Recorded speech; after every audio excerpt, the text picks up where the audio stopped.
1945 সালের 16 জুলাই। সূর্যের আলো তখনও পূর্ণভাবে ছড়িয়ে পড়েনি। আমেরিকান নিউ মেক্সিকো মরুভূমিতে কয়েকজন বিজ্ঞানী নিঃশব্দে অপেক্ষা করছিলেন এক ঐতিহাসিক মুহূর্তের জন্য। সকাল 5:30 হঠাৎ করেই ভূমি কেঁপে ওঠে। আকাশ লাল হয়ে যায়, আর এক বিশাল ধোঁয়ার বেলুন, যার কেন্দ্র জুড়ে জ্বলছিল আগুনের গোলা, ঊর্ধ্বে উঠে গিয়ে তৈরি করে একটি মাশরুম আকৃতির মেঘ। মনে হচ্ছিল যেন সূর্য নিজেই পৃথিবীতে নেমে এসেছে। এই দৃশ্য যখন বিজ্ঞানী রবার্ট ওপেনহাইমার দেখতে পান, তিনি একটি কথাই বলেন, এবার আমি মৃত্যুর রূপ ধারণ করেছি, এই পৃথিবীর ধ্বংসকারী। তবে এই ঘটনাটি ছিল একটি পরীক্ষার ফলাফল মাত্র। এবার এই অস্ত্র বাস্তবে ব্যবহার হতে চলেছে। ঠিক 20 দিন পর 1945 সালের 6 ও 9 আগস্ট এই মারণাস্ত্র জাপানের হিরোশিমা ও নাগাসাকিতে নেমে আনে এক ভয়ঙ্কর মৃত্যুবার্তা। এক মুহূর্তেই বাষ্পে পরিণত হয় প্রায় 1.5 লাখেরও বেশি মানুষ, এবং পরবর্তী 2 মাসে তেজস্ক্রিয়তার ফলে মৃত্যু হয় আরও লক্ষাধিক মানুষের। বেঁচে যাওয়া অনেকে চিরজীবনের জন্য আক্রান্ত হন ক্যান্সার, পঙ্গুত্ব আর দগ্ধ শরীরের যন্ত্রণায়। এই বিপর্যয়ের খবর শুনে, যার সূত্রধর্ম E=mc² দিয়ে রবার্ট ওপেনহাইমার পারমাণবিক বোমার ভিত্তি তৈরি করেছিলেন বিজ্ঞানী অ্যালবার্ট আইনস্টাইন, তিনি গোটা দিন ধরে লিটারালি কেঁদেছিলেন। কারণ সেই মুহূর্তেই মানুষ বুঝতে পেরেছিল, যখন বিজ্ঞান থেকে মনুষ্যত্ব হারিয়ে যায়, তখন সেটি এক নিষ্ঠুর দানবে পরিণত হয়।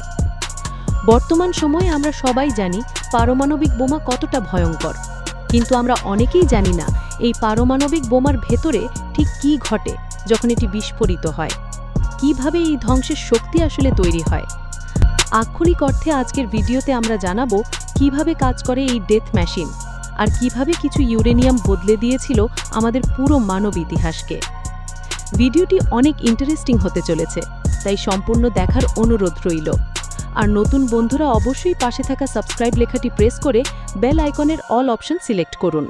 1945 সালের 6 আগস্ট জাপানের হিরোশিমায় যে বোমাটি ফেলা হয়, সেটি ছিল লিটল বয় নামের একটি পারমাণবিক বোমা, আর এর 3 দিন পর নাগাসাকিতে ফেলা হয়েছিল ফ্যাট ম্যান নামের একটি বোমা। এবং এই 2 বোমার মধ্যেই লুকিয়েছিল আধুনিক বিজ্ঞানের সবচেয়ে ধ্বংসাত্মক আবিষ্কার। লিটল বয় ব্যবহৃত হয়েছিল ইউরেনিয়াম 235 আর ফ্যাটম্যানে প্লুটোনিয়াম 239। এই দুটি উপাদানই একটি বিশেষ বৈজ্ঞানিক প্রক্রিয়ার মাধ্যমে কাজ করে, যার নাম নিউক্লিয়ার ফিশন বা পরমাণু বিভাজন। ফিশন বা বিভাজন প্রক্রিয়া একটি ইউরেনিয়াম বা প্লুটোনিয়ামের পরমাণুতে নিউট্রন ছুড়ে দিলে সেই পরমাণুটি ভেঙে যায়, এবং তার ভেতর থেকে বেরিয়ে আসে প্রচণ্ড শক্তি ও আরও কয়েকটি নিউট্রন। এই নতুন নিউট্রনগুলি আবার অন্য পরমাণুগুলির দিকে ছুটে যায়, সেগুলিও ভেঙে পড়ে এবং আরও নিউট্রন তৈরি করে। এভাবে প্রতিটি ভাঙনের সঙ্গে সঙ্গে শক্তির বিস্ফোরণ বাড়তেই থাকে, যেই প্রতিক্রিয়াকে বলা হয় আনকন্ট্রোলড চেইন রিঅ্যাকশন, যা রোখা যায় না যতক্ষণ না সব ইউরেনিয়াম শেষ হয়ে যাচ্ছে। এই বিজ্ঞানটা যদি আরও সহজভাবে বুঝতে হয়, তাহলে ভাবুন একটি গ্যাস সিলিন্ডার যা খুব শক্তভাবে বন্ধ করে রাখা হয়েছে, আর ভেতরে ক্রমাগত চাপ বাড়ানো হচ্ছে। আপনি জানেন না কখন সেই চাপ সহ্যের সীমা ছাড়িয়ে যাবে এবং বিস্ফোরণ ঘটাবে। ঠিক তেমনি ইউরেনিয়াম 235 বা প্লুটোনিয়াম 239 হলো এমনই এক উপাদান যা দেখতে নিরীহ হলেও ভেতরে থাকে অগাধ শক্তি। যখন এর ভেতরে মাত্র কয়েকটি নিউট্রন ঢুকিয়ে দেওয়া হয়, তখন তা এক মুহূর্তেই অস্থিতিশীল হয়ে পড়ে, আর শুরু হয় এক ধ্বংসাত্মক চেইন রিঅ্যাকশন, যা পরিণত হয় এক ধ্বংসলীলায়। একটি মাত্র ইউরেনিয়াম পরমাণু যখন ফিশনের শিকার হয়, তখন প্রচুর তাপ ও 3টি নিউট্রন তৈরি করে। সেই 3টি নিউট্রন আবার 3টি পরমাণুকে ভাঙে, এবং সেখান থেকে তৈরি হয় আরও 9টি নিউট্রন।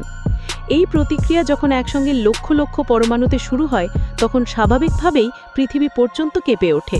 মনে হয় যেন সূর্যের মতো শক্তিকে একটুখানি ঘরে বন্দী করে রাখা হয়েছিল এবং তাকে হঠাৎ করেই মুক্ত করে দেওয়া হয়েছে। 1945 সালে হিরোশিমায় ব্যবহৃত লিটল বয় বোমাটি ছিল 64 কেজি ওজনের, কিন্তু এর শক্তি ছিল 15,000 টন টিএনটি বিস্ফোরকের সমান। অথচ আজকের দিনে মাত্র 1 কেজি ইউরেনিয়াম দিয়েই এমন বোমা তৈরি করা যায় যার শক্তি কয়েক হাজার টন টিএনটি সমপরিমাণ, অর্থাৎ আগের তুলনায় প্রায় 80 গুণ বেশি বিধ্বংসী। আর এই ভয়াবহ বাস্তবতায় পারমাণবিক অস্ত্রকে আজকের দিনে পৃথিবীর সবচেয়ে বড় আতঙ্কে পরিণত করেছে। তবে এই শক্তি ঠিক কিভাবে ব্যবহৃত হয়েছিল? সেই লিটল বয় বোমার ভেতর কেমন ছিল তার গঠন, আর কিভাবে ঘটানো হয়েছিল সেই মহাবিস্ফোরণ? চলুন এবার আমরা দেখব সেই ধাতব গোলকের ভেতরটা, যা বদলে দিয়েছিল মানব ইতিহাসের পথচলা। লিটল বয় বোমার মধ্যে ছিল দুটি ইউরেনিয়াম ব্লক, একটি ছিল সাব ক্রিটিক্যাল মাস আর একটি ছিল সুপার ক্রিটিক্যাল মাস।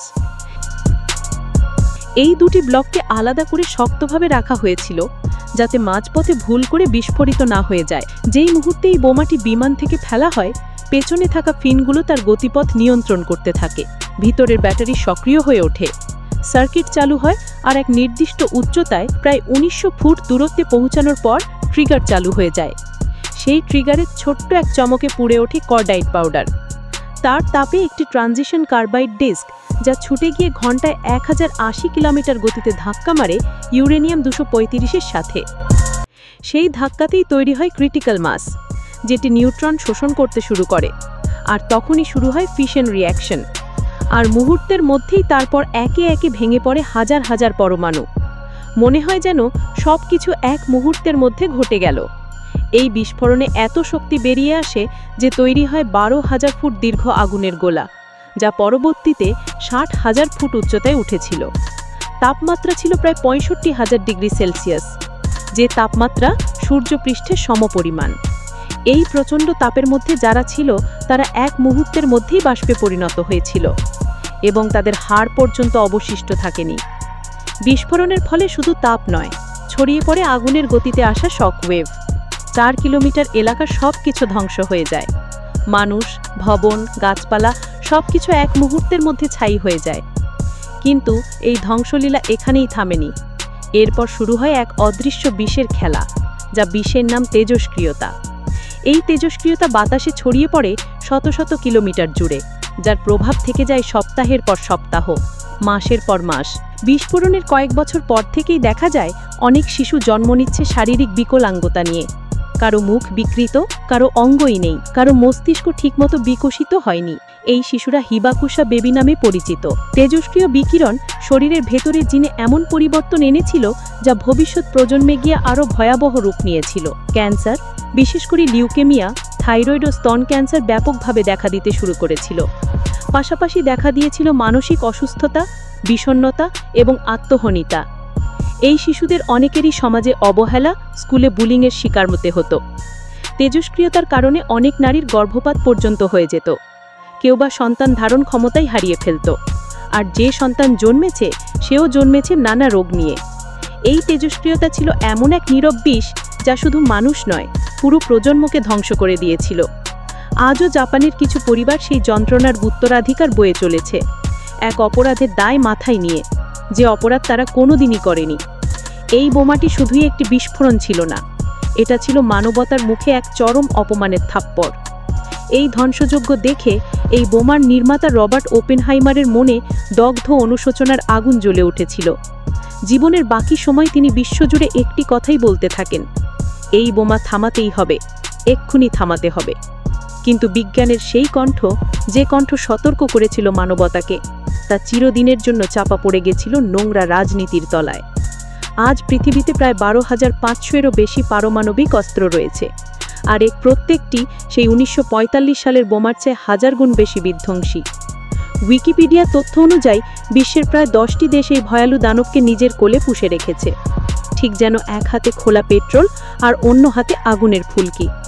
আপনি জানেন না কখন এই দুই হাত একসঙ্গে মিলবে আর ধ্বংস নামবে পৃথিবীর বুকে। আজ 80 বছর কেটে গেছে হিরোশিমা নাগাসাকির সেই কালো দিনের ঘটনার।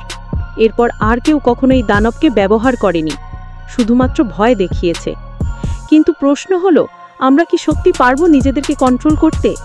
এই মারণ অস্ত্র কি চালানোর সাহস আর কেউ কোনোদিন করবে না, নাকি ভাগ্যের ভরসায় আমরা বেঁচে থাকব? সোশ্যাল মিডিয়ার কমেন্ট বক্সে একে অপরের কমেন্টে বিদ্রোহমূলক কমেন্ট না করে শান্তিমূলক কমেন্ট করার চেষ্টা করুন, কারণ দিন শেষে আমরা সাধারণ মানুষ। কোনোদিন এই অস্ত্র কোনো দেশ ব্যবহার করলে আমরা সাধারণ মানুষরাই আগে মরব। এখন সিদ্ধান্ত আপনার, এই পৃথিবীতে পারমাণবিক অস্ত্র থাকা উচিত কি উচিত না? একবার নয়, বারবার ভাবার মতো প্রশ্ন। আপনার কি মনে হয় আমাদের কমেন্ট বক্সে লিখে জানাতে পারেন। ভিডিওটি ভালো লাগলে একটি লাইক করতে পারেন, চ্যানেলটি সাবস্ক্রাইব করে রাখতে পারেন। তাহলে দেখা হচ্ছে পরবর্তী নতুন একটি এপিসোডে। ধন্যবাদ। হোসনে মামুন হীরা, বিচরণ।